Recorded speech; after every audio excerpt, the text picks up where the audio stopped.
Hola amigos, qué alegría que me acompañen hoy. Cuéntenme en los comentarios. ¿Prefieren escuchar historias antes de dormir o durante el día? De fondo mientras hacen sus cosas. Y sin más preámbulos, pasemos a la historia.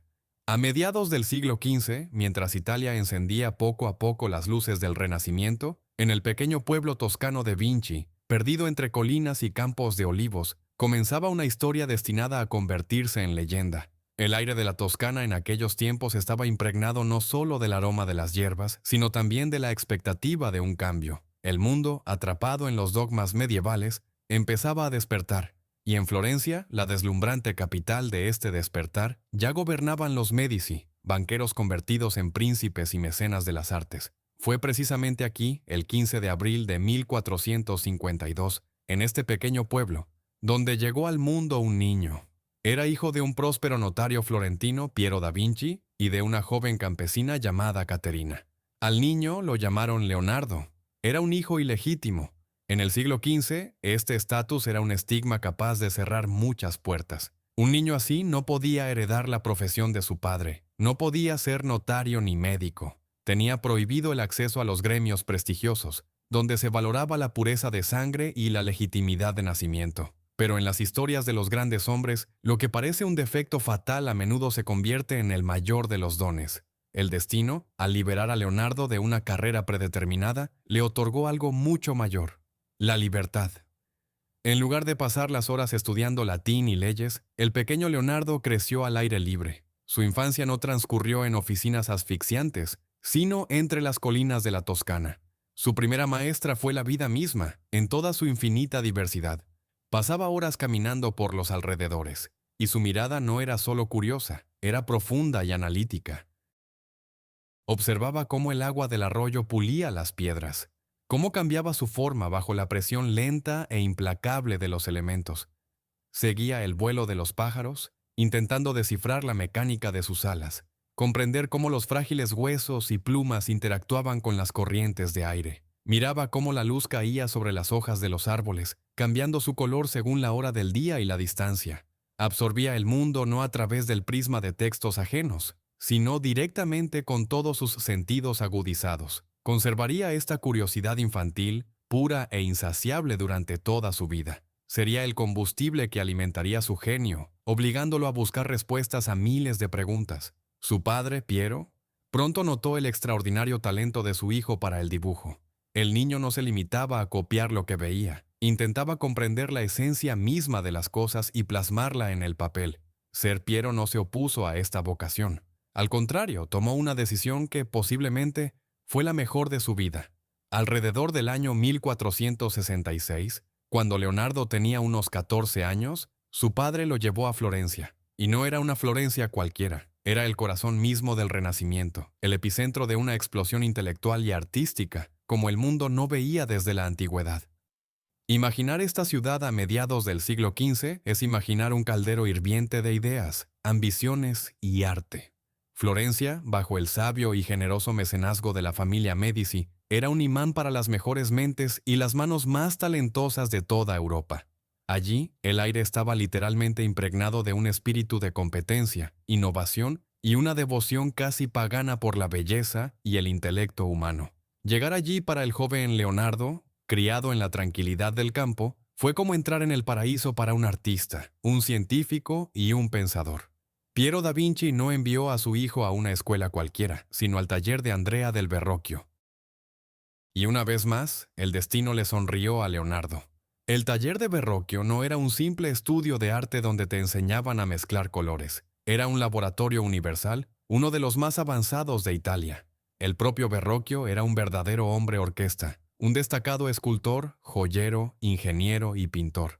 Sus aprendices no se limitaban a un solo oficio. Aprendían fundición, trabajando con bronce hirviente, aprendían a tallar el mármol, dominando su fría maleabilidad. Trazaban planos arquitectónicos, asimilaban las complejas leyes de la perspectiva que acababan de ser redescubiertas y, lo que sería crucial para Leonardo, estudiaban anatomía. En esta botega, es decir, el taller, perfeccionaban sus habilidades junto a Leonardo otros futuros gigantes como Sandro Botticelli y Pietro Perugino. El espíritu de competencia era increíble. Pero para Leonardo, este entorno resultó ser ideal. Allí sus variados intereses no se reprimían, sino que se fomentaban. Su curiosidad por saber cómo funcionaba el mundo no se consideraba una distracción de lo importante. Allí aprendió a ver el mundo como un todo, donde el arte es inseparable de la ciencia y la belleza obedece a una estricta armonía matemática. Comprendió que, para dibujar una mano, primero debía saber cómo estaban estructurados los huesos y los músculos bajo la piel.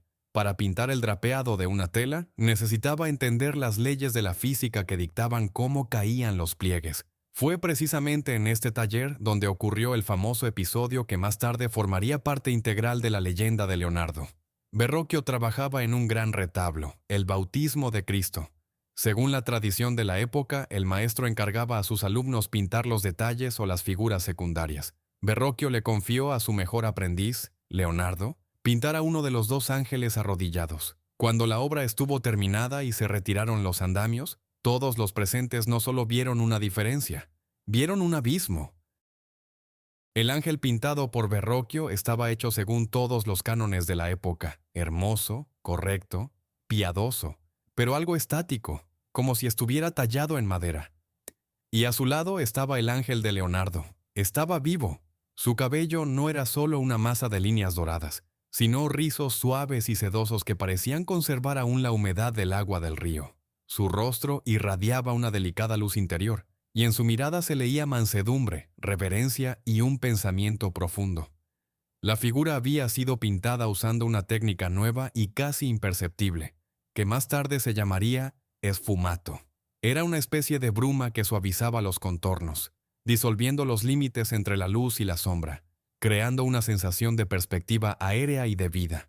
La leyenda, contada por Giorgio Vasari, afirma que Verrocchio, al ver el ángel pintado por su alumno, quedó tan asombrado por su superioridad que, desesperado, juró no volver a tocar un pincel jamás, ya que el joven lo había superado.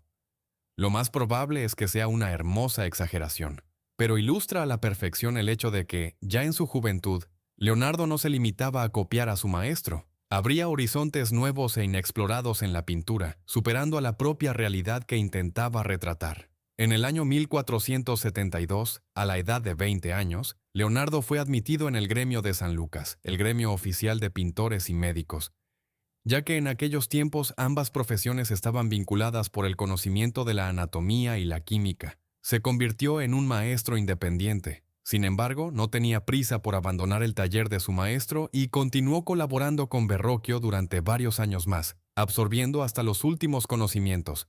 Sus primeras obras independientes, como la Anunciación de la Galería Uffizi, ya muestran su estilo único y maduro. A primera vista, el cuadro sigue todos los cánones.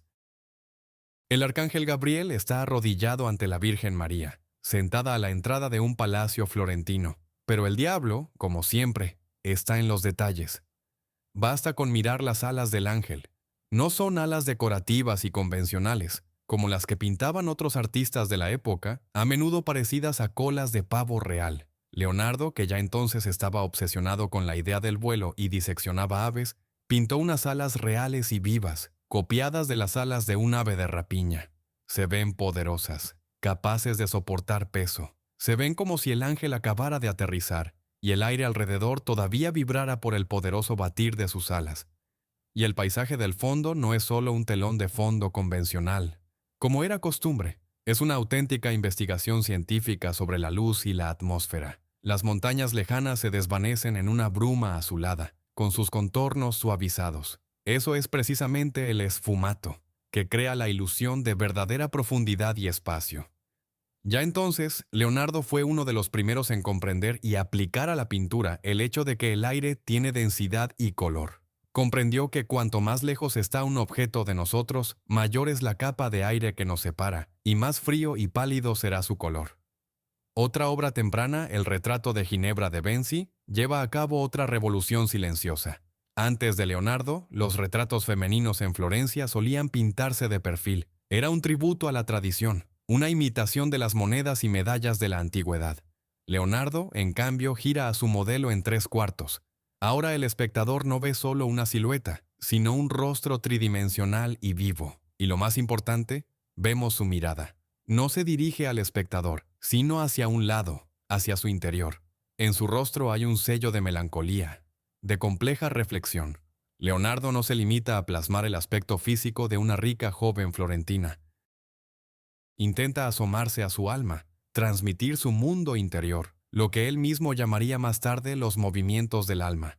Esta tarea, representar el mundo interior invisible del ser humano, se convertiría en el objetivo principal de todo su arte, su santo grial, que perseguiría por el resto de su vida. Pero el apogeo de su primer periodo florentino y, posiblemente, la clave para entender todo su método creativo, fue una gran obra inacabada. En el año 1481, los monjes del monasterio de San Donato a Sisto le encargaron un gran retablo, la Adoración de los Magos. Leonardo, que tenía 29 años, se sumergió de lleno en el trabajo, creó cientos de bocetos, desarrollando cada detalle, cada figura, cada gesto. Investigó la composición, la luz, la anatomía, pero nunca terminó el cuadro. Hoy en la Galería Uffizi se puede ver este grandioso proyecto, ejecutado en una técnica monocromática con los tonos marrones de la pintura base. E incluso en ese estado, que es esencialmente un boceto, sorprende por su fuerza y su carácter revolucionario. ¿Qué tiene de especial? Antes de Leonardo, la adoración de los magos se representaba tradicionalmente como una procesión solemne y estática. Los reyes, su séquito, los cortesanos, todos se acercaban ordenadamente, con ropas lujosas, a la Virgen con el niño para entregarle sus regalos. Era más bien una demostración de la riqueza de quien lo encargaba. Pero en Leonardo no vemos una procesión, sino una explosión psicológica. En el centro mismo de la composición, en el punto de absoluto reposo, se encuentran las figuras luminosas de María y Jesús, y a su alrededor, como el agua en un remolino, ruge un mar de emociones humanas. La gente se agolpa, empuja, se asombra, gesticula, mira de cerca, discute, reza. Cada uno intenta comprender a su manera el milagro de la encarnación divina que acaba de suceder ante sus ojos. Hay sabios ancianos, guerreros, hermosos jóvenes y humildes pastores. No es solo una ilustración de una historia evangélica, es una profunda reflexión filosófica sobre la reacción de la humanidad ante la aparición de lo divino, ante la irrupción de otro mundo en la vida cotidiana. Leonardo construye una complejísima composición piramidal, utilizando su impecable dominio de la perspectiva. Al fondo, en medio del caos, se ven las ruinas de algún templo pagano, lo que simboliza el colapso del viejo mundo y la llegada de una nueva era. Allí también luchan unos jinetes, un símbolo del mundo de la vanidad, las guerras y las pasiones que ha quedado fuera de esta revelación espiritual. Era un concepto de una profundidad intelectual y emocional como la pintura florentina no había conocido hasta ese momento. Y aquí es donde llegamos a uno de los rasgos principales de Leonardo, que al mismo tiempo forjaba su genio y le obstaculizaba en la vida práctica. Era su perfeccionismo ilimitado y lo que hoy llamaríamos procrastinación. ¿Por qué no terminó la adoración? Porque la tarea que se había propuesto era casi imposible. No quería simplemente pintar un cuadro. Quería conocer y representar toda la gama de los sentimientos humanos, toda la profundidad del significado filosófico de este evento. Su pensamiento, su visión, volaban mucho más rápido de lo que la mano con el pincel podía seguirlos. Mientras trabajaba en una figura, nacían en él cientos de nuevas ideas. Su mente cambiaba a otras tareas. La pintura era para él solo una de las formas de conocer el mundo, pero ni mucho menos la única.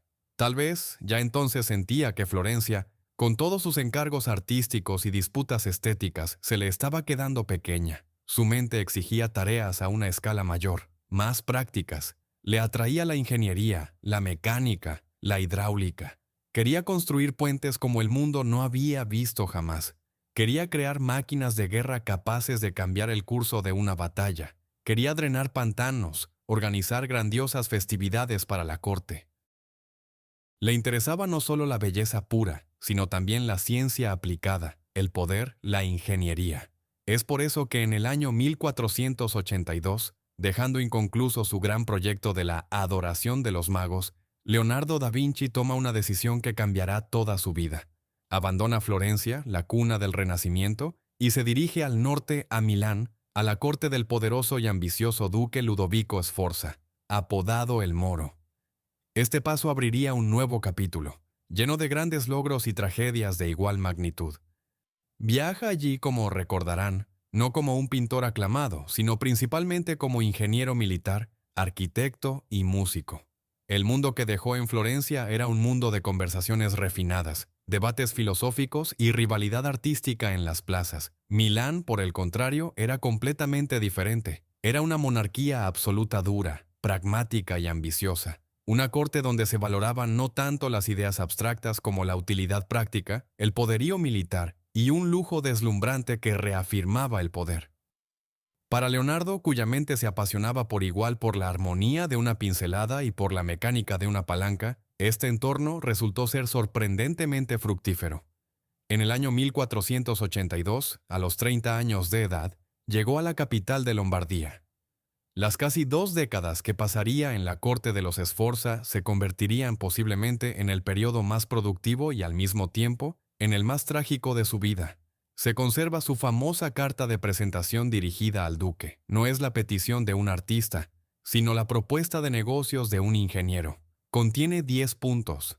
En los primeros 9 describe en detalle, con fría precisión, qué máquinas de guerra puede construir.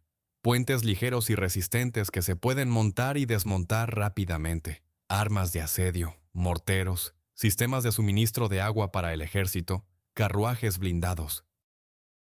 Y solo en el 10º y último punto, añade modestamente que en tiempos de paz también cree que puede dar total satisfacción en la arquitectura, en el diseño de edificios públicos y privados y en la conducción de agua de un lugar a otro. Y casi de paso, menciona, también puedo hacer esculturas de mármol, bronce y arcilla, y en pintura puedo hacer lo mismo que cualquier otro, sea quien sea. Apostaba por la ingeniería, por su capacidad de ser útil en la guerra. Esta apuesta definiría sus próximos casi 20 años de vida. El duque Ludovico, un hombre pragmático y autoritario, vio en Leonardo no solo a un pintor, sino una herramienta universal para hacer realidad sus ambiciones, y Leonardo se sumergió de cabeza en el trabajo. Era al mismo tiempo el director principal, escenógrafo e ingeniero de las fiestas de la corte. Creaba increíbles autómatas mecánicos que asombraban a los embajadores. Diseñaba vestuarios, construía complejas máquinas escénicas que transformaban una representación normal en un milagro. Por ejemplo, para la boda del sobrino del duque, creó la Fiesta del Paraíso, toda una esfera celeste mecánica que giraba y se abría, de la cual salían actores disfrazados de planetas recitando poemas. No era un mero entretenimiento, era una demostración del poder, la ilustración y la riqueza de la corte de los Sforza. Durante este mismo agitado periodo milanés llega a su taller, a la edad de tan solo 10 años, un niño llamado Gian Giacomo Caprotti. En sus notas, Leonardo le da casi de inmediato el apodo de Salai, que significa pequeño diablo o el impuro. Este niño era ladronzuelo, mentiroso, terco, pero evidentemente poseía un encanto irresistible. Leonardo toleraría sus travesuras, le perdonaría el robo de dinero y plata, lo vestiría con costosos trajes de terciopelo y le enseñaría a pintar. Salai se convertiría en su sombra, su inquieto compañero durante muchos años, y su belleza andrógina posiblemente encontraría eco en algunas de las obras tardías y enigmáticas del maestro. En paralelo con todo este ajetreo cortesano, Leonardo se ocupaba de cosas mucho más serias y secretas. Sus famosos cuadernos de notas, que llevaría toda la vida, comienzan a llenarse a un ritmo frenético durante el período de Milán. Escribía miles de páginas con su famosa escritura especular, de derecha a izquierda, ya fuera para proteger sus ideas de miradas indiscretas o simplemente porque a él, siendo zurdo, le resultaba más cómodo y rápido. No era una lista ordenada de inventos, era un proceso de pensamiento vivo y caótico plasmado en papel. En una página, el boceto de una delicada flor podía transformarse en el complejo diagrama de una bomba hidráulica. El estudio de la anatomía de una rana convivía con el diseño de la ciudad ideal. Diseña esta ciudad ideal con un tráfico en 2 niveles. El nivel superior para los peatones, el nivel inferior para el transporte y las mercancías. Desarrolla ingeniosos sistemas de canales y alcantarillado, intentando resolver el problema de la peste que devastaba las ciudades medievales. Estudia la hidráulica creando sistemas de esclusas para los canales milaneses que se siguen utilizando hasta el día de hoy. Estaba obsesionado con el vuelo. Una y otra vez volvía a sus observaciones de la infancia, traza planos de máquinas voladoras. Los ornitópteros, inspirados en el vuelo de los pájaros y los murciélagos, Dibuja carruajes blindados, los verdaderos antepasados de los tanques modernos, impulsados por la fuerza muscular de su tripulación. Inventa ballestas gigantes y cañones de cañones múltiples. La mayoría de estos inventos se quedarían solo en papel. Estaban demasiado adelantados a su tiempo. Eran demasiado complejos para la tecnología del siglo XV. No contaba con materiales ligeros, y lo más importante, no tenía un motor compacto y potente. Pero estos planos nos muestran la magnitud sin precedentes de su mente. No pensaba en términos de un solo cuadro o una sola estatua. Pensaba en los términos de toda una civilización. Pero hubo un proyecto que debía convertirse en la obra principal de su vida en Milán. El proyecto que debía ser el culmen de su carrera, tanto como ingeniero como escultor. Ludovico Sforza le encargó la creación de un monumento colosal, la estatua ecuestre de su padre, Francesco Sforza. El concepto era verdaderamente imperial, crear la estatua ecuestre de bronce más grande desde la antigüedad. El caballo, encabritado, debía tener más de 7 metros de altura. Para Leonardo, este fue el desafío de toda su vida. Abordó la tarea no como un artista, sino como un científico. Pasó años estudiando la anatomía de los caballos, visitaba las caballerizas del duque, realizaba cientos de bocetos de sementales en movimiento y en reposo. Para horror de muchos, diseccionó cadáveres de caballos para comprender cómo estaban formados sus músculos y huesos, y cómo interactuaban. Quería crear no solo un símbolo de poder, sino un caballo ideal, anatómicamente perfecto, lleno de vida y de energía contenida. Se enfrentó a un problema de ingeniería insoluble. Cómo fundir semejante masa gigantesca de bronce y además en una pose dinámica. Tras largos años de trabajo, hacia el año 1493, finalmente logró crear un modelo de arcilla a tamaño real. Su altura superaba los 7 metros. Se le conoció como Il Coloso, el Coloso. Se exhibió al público y causó sensación. Sus contemporáneos escribieron que nunca habían visto nada igual en cuanto a fuerza y realismo. Era un milagro de la escultura y la ingeniería. Parecía que el mayor triunfo de Leonardo estaba cerca. Solo quedaba fundirlo en bronce. Él había desarrollado una técnica de fundición revolucionaria para lograrlo. Pero aquí intervino la gran historia. El bronce que se había estado recolectando durante años para el monumento, alrededor de 70 toneladas de metal, fue enviado de urgencia para ser fundido. Se hicieron cañones con él. Milán se enfrentaba a la amenaza de una guerra con Francia. El sueño de Leonardo, su esfuerzo titánico, fue sacrificado en el altar de la política y la guerra. Y luego, en el año 1499, los franceses finalmente capturaron Milán. Ludovico Sforza huyó. El gigante de arcilla, Il Coloso, el orgullo de Leonardo y de toda la ciudad, quedó desprotegido en el patio del castillo. Hay testimonios que afirman que los arqueros franceses, los gascones, lo utilizaron como blanco para sus prácticas de tiro. La lluvia y las flechas fueron destruyendo lentamente aquella gran obra. Unos años después, no quedaba ni rastro de él. Esta fue una de las mayores tragedias en la vida creativa de Leonardo. El grandioso proyecto al que había entregado casi una década y media de su vida, al que había dedicado sus mejores investigaciones de ingeniería y anatomía, se había convertido en polvo.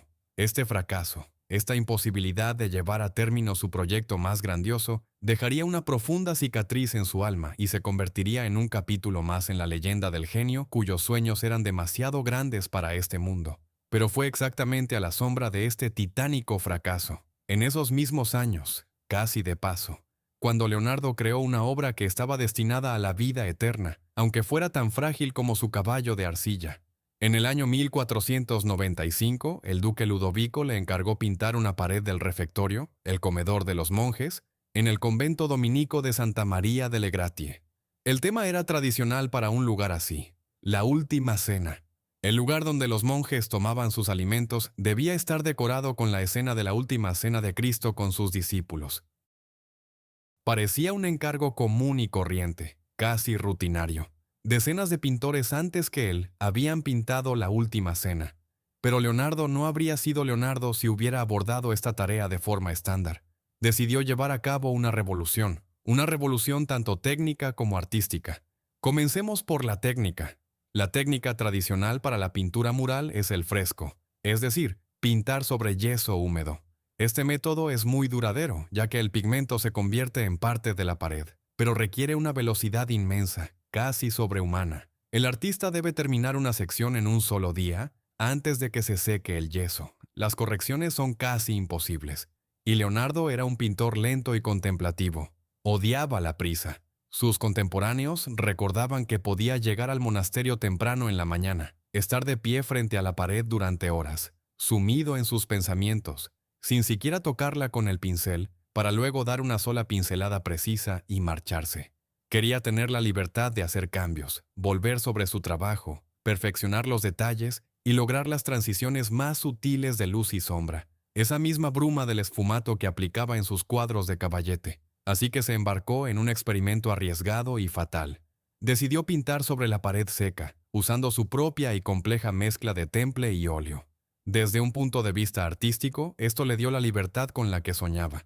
Podía perfeccionar cada gesto, cada expresión facial durante meses. Desde el punto de vista de la conservación, fue un desastre. La pared del refectorio era húmeda. No estaba preparada para una técnica tan delicada. La pintura empezó a desprenderse y descascararse cuando Leonardo aún vivía. Es por eso que hoy vemos La Última Cena en un estado tan lamentable, restaurada muchas veces y a menudo sin éxito. Pero ahí radica la paradoja. Fue esta misma fragilidad, nacida de un experimento genial pero fallido, lo que añadió a la pintura un aura de martirio y la hizo aún más preciada para la humanidad. Pero el principal milagro de La Última Cena no está en su técnica, sino en su dramaturgia. Para su pintura, Leonardo no elige el momento sereno y sagrado de la institución del sacramento de la Eucaristía, como habían hecho muchos antes que él. Elige el momento más explosivo y de mayor tensión psicológica, el momento que sigue justo a las palabras de Cristo. En verdad os digo que uno de vosotros me traicionará. Y lo que vemos en la pared no es simplemente un grupo de santos sentados a la mesa. Es una sinfonía de emociones humanas. Es una poderosa ola que irradia desde la figura tranquila, trágica y resignada de Cristo en el centro. Leonardo rompe con la vieja tradición de sentar siempre a Judas apartado, al otro lado de la mesa, como estigmatizándolo de antemano y separándolo visualmente de los justos. Número. Para Leonardo, Judas está sentado entre los apóstoles. Es parte de su mundo. La traición no nace en algún lugar exterior, sino dentro del círculo más íntimo y de mayor confianza. Fíjense en cómo Leonardo organiza esta tormenta. Divide magistralmente a los 12 apóstoles en 4 grupos de 3 personas. Cada grupo es un pequeño mundo, un microdrama aparte, que reacciona a su manera ante esas terribles palabras. A la derecha de Cristo, a la izquierda para el espectador, el joven Juan, el discípulo amado, parece desmayarse o sumirse en un profundo dolor. Detrás de él, como saliendo de las sombras, está un Pedro impulsivo e iracundo. Empuña el cuchillo que más tarde usaría en el huerto de Getsemaní y empuja a Juan, exigiéndole que le pregunte al maestro quién es el traidor. Y entre ellos, encogiéndose hacia la profunda oscuridad, se sienta Judas. Su rostro es el más oscuro de todo el mural. Está casi privado de luz. Aprieta convulsivamente en su mano una pequeña bolsa con las 30 monedas de plata, mientras con la otra mano se estira instintivamente hacia el pan al mismo tiempo que Cristo, volcando un salero, un antiguo mal presagio. Leonardo lo convierte en el traidor, no por fuera, sino por dentro. Más allá en la mesa, hay otro grupo. El incrédulo Tomás levanta su famoso dedo como preguntando, ¿es cierto? ¿Escuché bien? Santiago el menor y Andrés levantan las manos horrorizados, y en el otro extremo de la mesa, Mateo, Judas Tadeo y Simón discuten acaloradamente entre ellos, gesticulando y girándose hacia el centro, tratando de entender qué acaba de pasar. No es un icono estático, es un fotograma del drama más grande de la humanidad. Cada gesto, cada mirada, cada pliegue de la ropa, todo sirve a un único propósito: revelar esos movimientos del alma. En medio de todo esto, la figura de Cristo permanece absolutamente tranquila. Él es el centro compositivo y espiritual de la tormenta. Sus manos están extendidas sobre la mesa, formando un triángulo perfecto, símbolo de la Trinidad y de una estabilidad inquebrantable. Detrás de su cabeza, la ventana central por la que entra la luz forma un halo natural, no hecho por manos humanas. Él ya ha aceptado su destino. Se encuentra por encima de la agitación de las pasiones humanas que hierven a su alrededor. La Última Cena fue una revelación. Fue copiada y estudiada por todos los grandes artistas, desde Rafael hasta Rubens. estableció un nuevo estándar inalcanzable para la pintura histórica y religiosa. Leonardo demostró que un cuadro puede ser no solo la ilustración de un texto sagrado, sino un profundo estudio psicológico y filosófico. Y entonces, en el año 1499, el mundo de Leonardo en Milán se derrumba. Las tropas francesas entran en la ciudad. El duque Ludovico Sforza huye. Leonardo pierde a su mecenas, sus proyectos, su taller y sus ingresos estables. Su grandiosa estatua ecuestre está condenada a la destrucción. Su mayor fresco empieza a arruinarse, a desprenderse de la pared. A sus 48 años, en la cima de su capacidad creativa, vuelve a convertirse en un vagabundo. El periodo de Milán había terminado. Le había traído fama mundial a Leonardo y una experiencia invaluable en ingeniería, pero también la amargura de sus mayores pérdidas y la tragedia de las obras inconclusas. Le esperaba el regreso a Florencia, le esperaba la rivalidad con el joven, atrevido y brillante Miguel Ángel, y le esperaba el encuentro con la mujer cuya sonrisa enigmática se convertiría en la imagen más famosa y más valiosa de la historia del arte mundial. Tras la caída de Milán en el año 1499, Leonardo, que ya había cumplido los 48 años, volvió a ser un vagabundo. Su mundo, construido bajo el patrocinio del duque Sforza, se había derrumbado. Sus proyectos más grandes, el gigantesco monumento ecuestre y la innovadora pintura de la Última Cena, habían sido destruidos o estaban condenados a un lento deterioro. Perdió su taller, su estatus y su sueldo fijo. Vagó por Italia durante varios años, buscando un nuevo mecenas. Se detuvo brevemente en Venecia, ofreciendo al Senado sus servicios como ingeniero militar para defender la ciudad de la flota turca. Luego su camino lo llevó a Mantua. Pero en el año 1500 entró al servicio de un hombre que parecía ser la antítesis absoluta del genio contemplativo de Leonardo. Ese hombre era César Borgia, el duque Valentino, un comandante despiadado y brillante, hijo del Papa Alejandro VI. En ese momento, César estaba unificando a sangre y fuego las tierras papales fragmentadas bajo su poder, y no necesitaba un artista, sino al mejor ingeniero militar de Italia. Este periodo nos revela una de las facetas más complejas y paradójicas de la personalidad de Leonardo.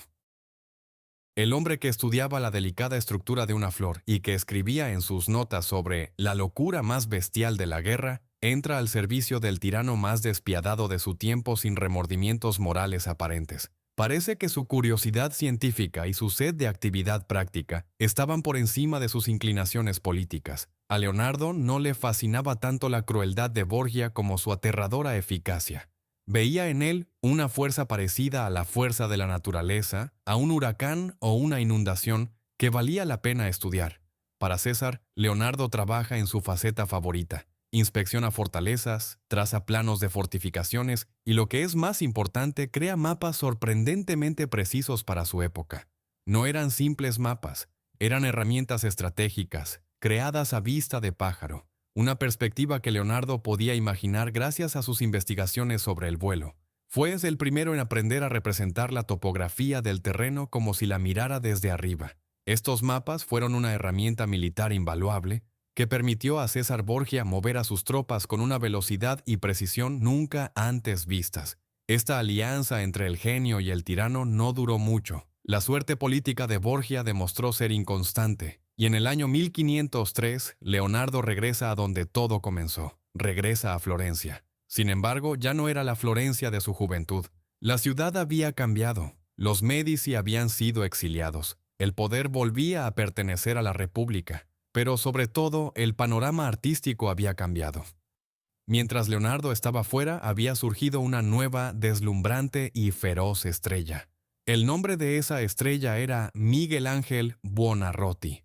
Comenzaba la época que los historiadores del arte llamarían más tarde el Alto Renacimiento, y su encarnación sería el gran enfrentamiento, la batalla de dos titanes, Leonardo y Miguel Ángel.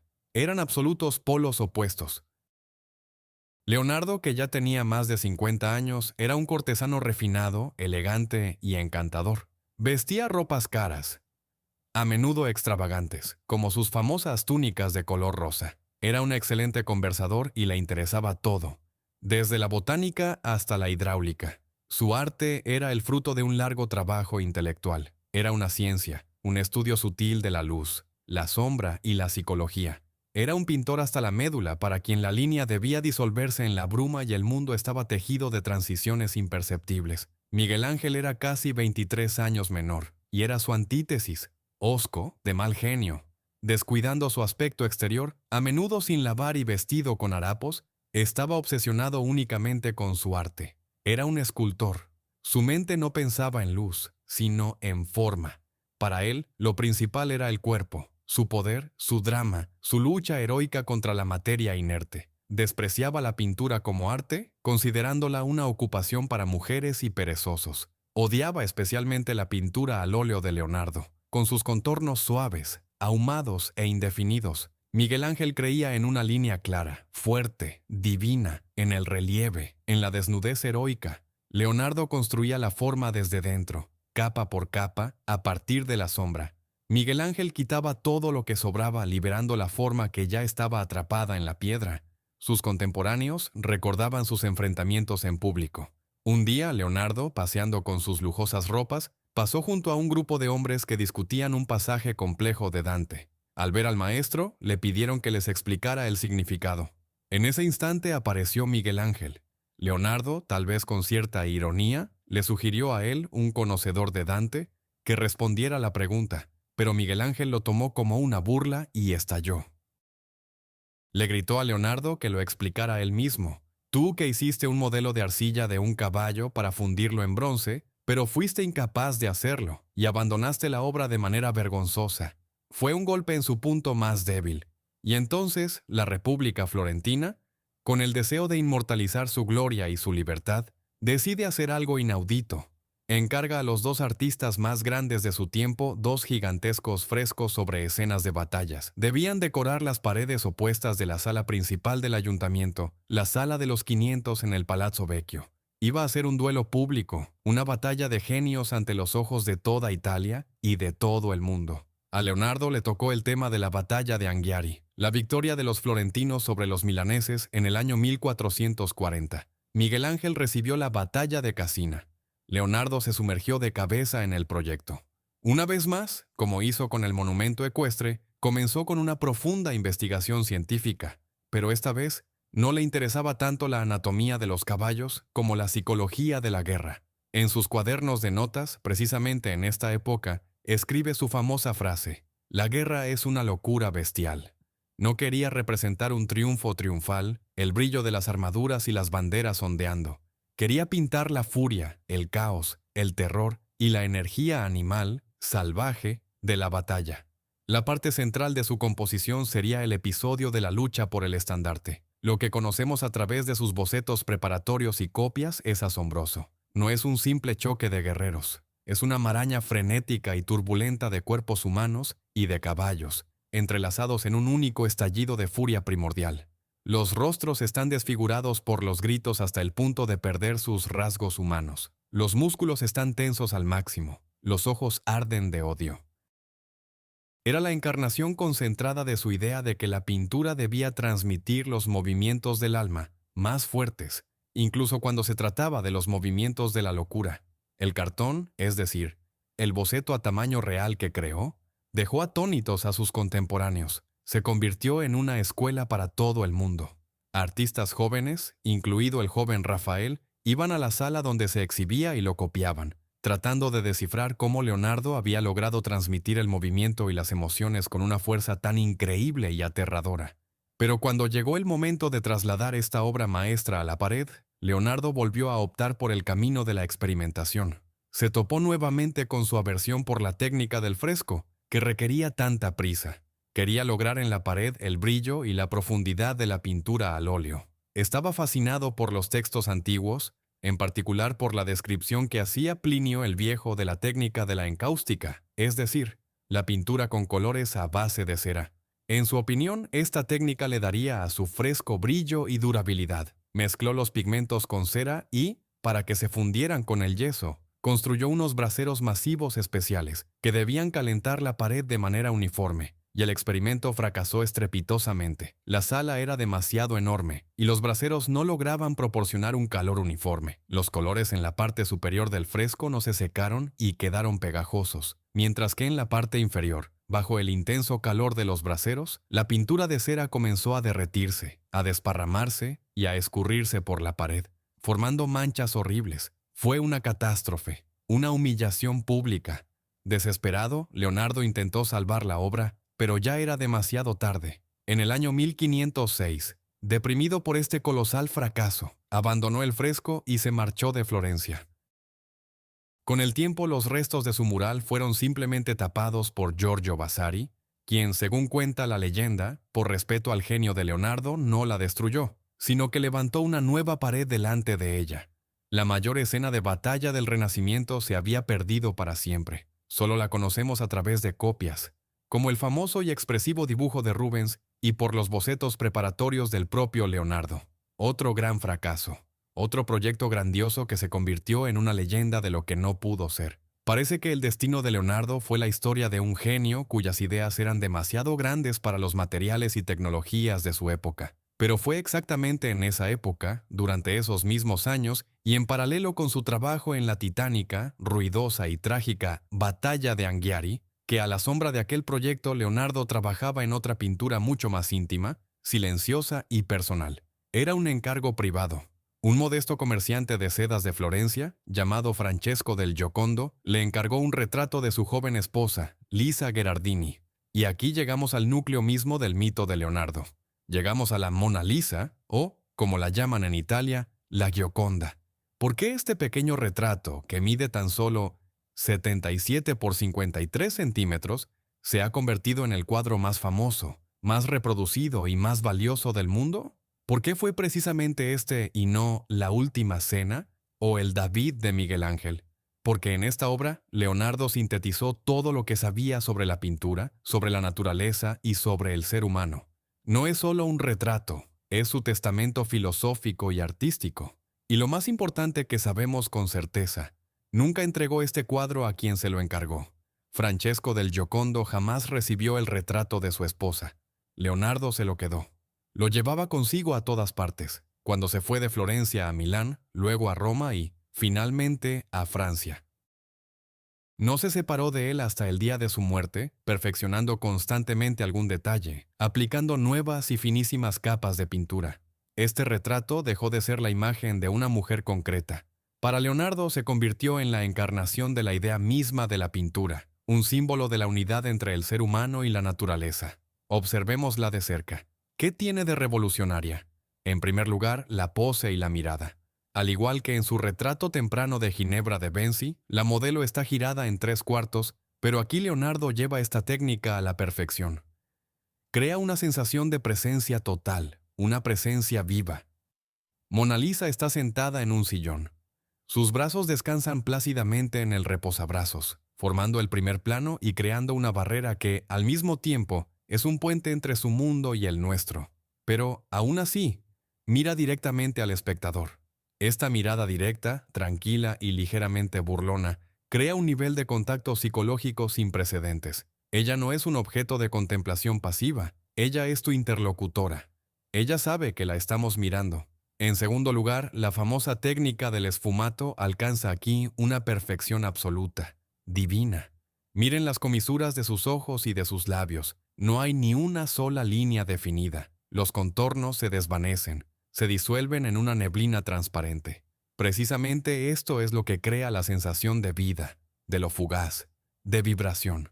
Nos da la impresión de que la expresión de su rostro está a punto de cambiar. No es una máscara rígida, es un rostro vivo, un rostro que respira. Y, por supuesto, está la sonrisa. No es una sonrisa en el sentido habitual de la palabra. Es su sombra, una insinuación, un recuerdo. Es apenas perceptible. Leonardo, que no solo era pintor, sino también un gran experto en óptica y anatomía, sabía cómo funcionaba la visión humana. Creó una sonrisa que existe en el límite de nuestra percepción. Si miras directamente a los labios, donde nuestra visión es más nítida, la sonrisa desaparece. Solo vemos el dibujo preciso de la boca. Pero si miras sus ojos, la visión periférica, que es más sensible a las sombras y los medios tonos, capta las suaves sombras en las comisuras de los labios, y entonces nos parece que está sonriendo. Ella está presente y ausente a la vez. Es justamente esta ambigüedad, este enigma científico y psicológico, lo que ha generado incontables teorías y especulaciones. ¿Es feliz o está triste? ¿Es bondadosa o astuta? La respuesta es que es ambas cosas, y ninguna de ellas. Ella, al igual que la vida misma, está llena de contradicciones irresolubles. En cuarto lugar está el paisaje. A sus espaldas se despliega un mundo irreal, fantástico, casi de otro planeta. Ese no es el paisaje de la Toscana, es el paisaje de una tierra primigenia, un paisaje sacado de un sueño, rocas extrañas y erosionadas, aguas, senderos serpenteantes que no llevan a ninguna parte, y también está lleno de peculiaridades. Fíjense, la línea del horizonte de la izquierda y la de la derecha no coinciden. La parte izquierda del paisaje parece estar situada mucho más abajo que la derecha. Esto crea una sensación sutil, casi imperceptible, de desequilibrio y surrealismo. La figura de Mona Lisa, tan tranquila, armónica, piramidal, está inmersa en un mundo extraño, irracional y eterno. Es un símbolo de la mente humana, de la armonía plantada en medio del caos de una naturaleza salvaje, incomprensible y a veces aterradora. Es el puente entre el microcosmos que es el ser humano y el macrocosmos del universo. Es por eso que Leonardo nunca pudo desprenderse de ella. Mientras trabajaba en lo que parecía ser un retrato rutinario, comprendió que estaba creando algo mucho más grande. Estaba creando el compendio de todo su conocimiento del mundo. Ahí estaba su geología, en la estructura de las rocas, su hidráulica, en el agua que fluye, su óptica y anatomía, en la forma del rostro y en la forma de transmitir su mirada esquiva, su filosofía, en esa unidad entre el ser humano y la naturaleza salvaje. La Mona Lisa se convirtió en su tesoro personal, su laboratorio creativo, su compañera silenciosa. La perfeccionó durante años, aplicando capas de pintura finísimas y casi transparentes hasta lograr esa increíble profundidad y esa luz interior. Así que este segundo periodo en Florencia, que comenzó con su regreso y una feroz rivalidad, llevó a Leonardo al mayor fracaso público de su vida con la Batalla de Anghiari, y al mismo tiempo a su triunfo personal y secreto más grandioso, la creación de la Mona Lisa. Un cuadro que debía ser un simple encargo comercial se transformó en su compañero de por vida, en su alter ego. En el año 1508, Leonardo se marchó de nuevo de Florencia, esta vez rumbo a Milán, que ya estaba bajo la protección de los franceses, tras haber expulsado a su antiguo mecenas, los Sforza. Después le esperarían Roma y, finalmente, Francia, donde pasaría sus últimos años bajo la protección del rey Francisco I. Y a todas partes viajaría con él esta pequeña tabla de madera de álamo que plasmaba la sonrisa más enigmática de la historia. Esta sonrisa sería su billete hacia la inmortalidad. Entramos ahora en la parte final de esta historia sobre la vida y el legado de Leonardo da Vinci. Nos habíamos quedado después de su segundo periodo florentino, aquella época turbulenta de la batalla de los titanes contra Miguel Ángel y el nacimiento secreto de la enigmática Mona Lisa. Lo que le esperaba eran sus últimos años, unos años nómadas. Desde el año 1508 hasta el 1513, trabajó de nuevo en Milán. En esta ocasión, la ciudad estaba bajo la protección de los franceses, quienes, paradójicamente, apreciaban su genio incluso más que sus propios compatriotas italianos. Durante esta etapa, apenas se dedicó a la pintura. Su pincel descansaba. Pero con un fervor aún mayor, casi maniático, se entregó a la investigación científica. Su mente, libre de la obligación de crear fiestas para la corte o maquinaria militar, se enfocó en el enigma más grande de todos, el misterio de la vida misma. Comenzó a realizar disecciones de cadáveres humanos en el Hospital de Santa María Nuova. Era un trabajo peligroso, difícil, y muy criticado tanto por la sociedad como por la Iglesia. Exigía no solo valentía científica, sino también una gran resistencia física. Tenía que trabajar de noche, bajo la luz tenue de las velas, soportando el hedor y luchando contra la rápida descomposición de los cuerpos. Pero Leonardo fue implacable. Así fue como creó sus famosos dibujos anatómicos. Y no eran meros bocetos para artistas. Representan el pináculo de la síntesis científica y artística que el mundo no volvería a ver hasta pasados cientos de años. No se limitaba a dibujar huesos, músculos y órganos. Trataba de entender su función, su mecánica. Dibujaba el corazón y sus válvulas, haciendo observaciones extremadamente precisas sobre el movimiento de la sangre. intentaba descifrar la mecánica de la circulación sanguínea mucho antes de que esto se convirtiera en un descubrimiento científico oficial. Fue el primero en la historia de la humanidad en dibujar con precisión un feto en el útero materno. Y estos dibujos nos asombran no solo por su precisión científica, sino por su increíble ternura, por la reverencia ante el misterio del nacimiento de la vida.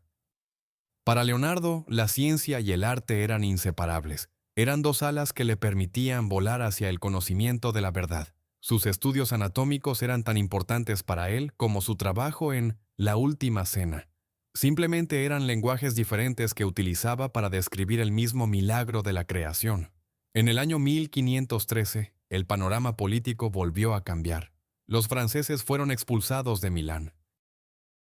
Leonardo, que ya tenía 61 años, volvió a perder a sus mecenas una vez más. Decidió partir hacia Roma. Parecía ser el paso más lógico y natural. Roma estaba gobernada en ese momento por un papa de la familia Médici, León X. Era una época en la que el mecenazgo papal floreció como nunca. La ciudad eterna rebosaba de vida.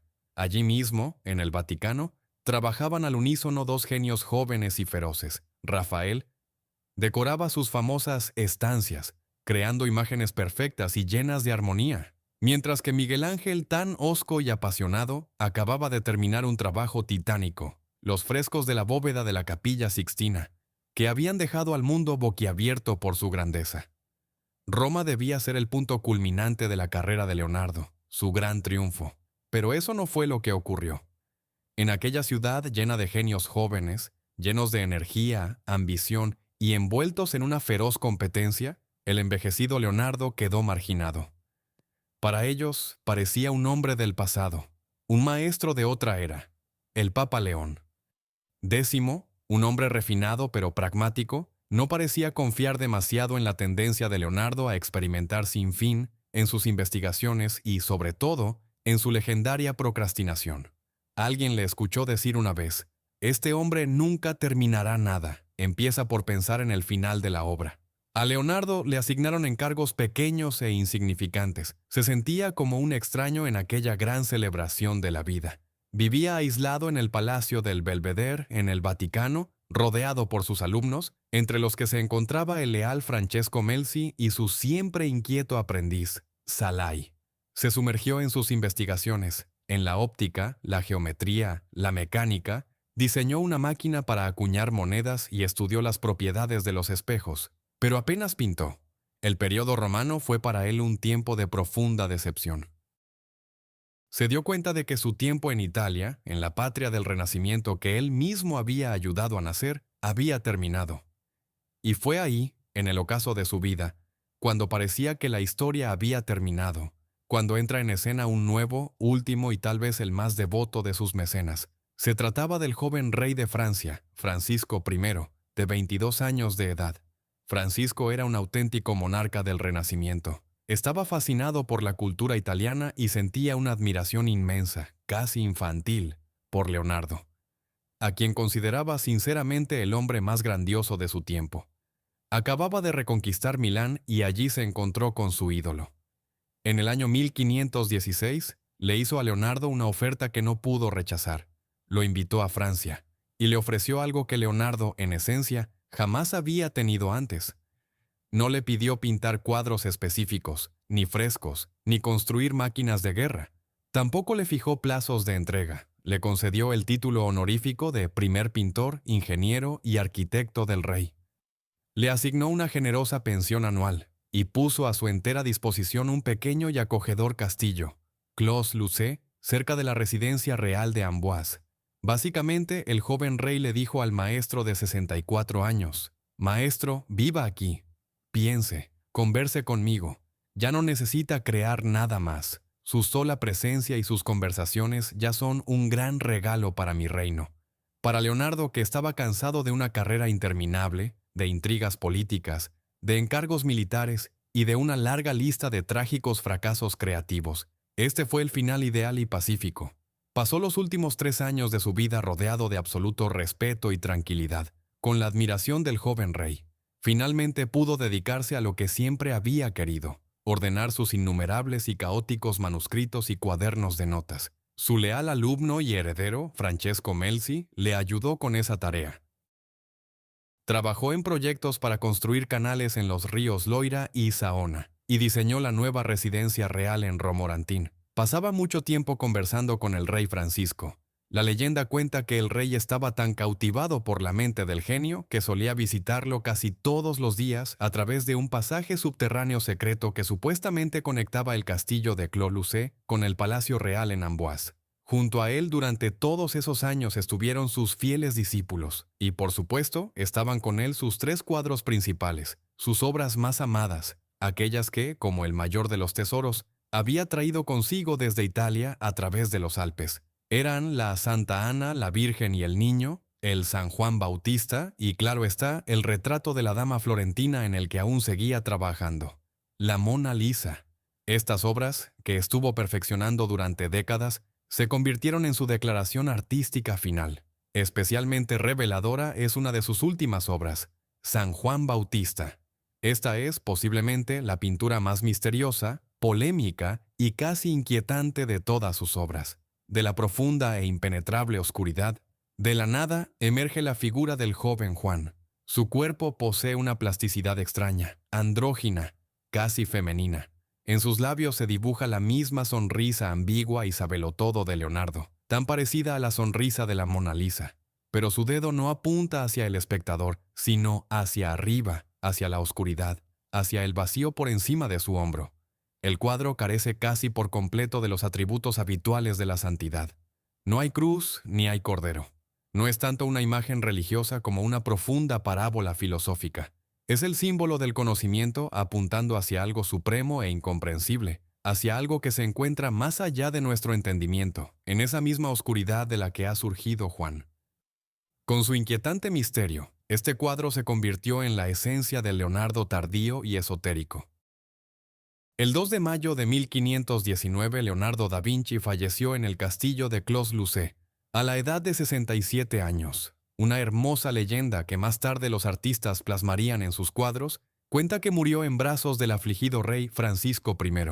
Históricamente, lo más probable es que esto no sea cierto. Los documentos indican que el rey se encontraba en otra residencia ese día. Pero la leyenda en sí es muy simbólica. Refleja el inmenso respeto y la reverencia casi divina que este hombre inspiraba en sus contemporáneos, incluso en los mismísimos reyes. Fue enterrado en Amboise. En su testamento dejó todos sus innumerables manuscritos, dibujos, libretas e instrumentos científicos a su fiel alumno Francesco Melzi, quien se encargó de llevarlos de vuelta a Italia con sumo cuidado. Sin embargo, la Mona Lisa, la Santa Ana y San Juan Bautista se quedaron en Francia. Lo más seguro es que Francisco I se las hubiera comprado a Leonardo en vida o bien a sus herederos, pagando grandes sumas de dinero por ellas. Fue así como el cuadro italiano más célebre, el retrato de Lisa Gherardini, abandonó Italia para siempre y terminó en Francia. Al principio decoró los palacios reales, pero tras la Revolución Francesa pasó a formar parte del recién inaugurado Museo Nacional, el Museo del Louvre. Y es aquí, en las salas del Louvre, donde comienza su segunda y completamente diferente vida. La vida de un ícono, de un símbolo y de un objeto de la cultura pop. Y aquí es donde finalmente volvemos a nuestra pregunta principal. ¿Por qué de todos los grandes maestros como Rafael, Miguel Ángel o Tiziano, fue precisamente Leonardo, un hombre que dejó tan pocas pinturas terminadas y tantos proyectos fallidos, quien se convirtió en el artista más famoso del mundo? La respuesta no radica únicamente en su genialidad. Se esconde en sus misterios, en sus cuadernos de notas y en la historia criminal en torno a su principal obra maestra. Pero dejaremos la historia hasta aquí por ahora. Hemos visto cómo aquel niño ilegítimo que amaba la naturaleza se convirtió en un maestro inigualable. Seguimos sus pasos por los triunfos y tragedias de Milán, por la batalla de Titanes en Florencia y por su honorable ocaso en Francia. Hemos comprendido que su verdadera fuerza residía en la unión inseparable entre su conocimiento científico y su visión artística, y nos hemos acercado al misterio de su inmortalidad. Gracias por llegar hasta el final. Si algo de esta historia les llegó al corazón, escríbanme unas líneas en los comentarios. Siempre los leo todos. Si quieren una continuación, dejen su me gusta y suscríbanse. Cuídense mucho y hasta la próxima historia.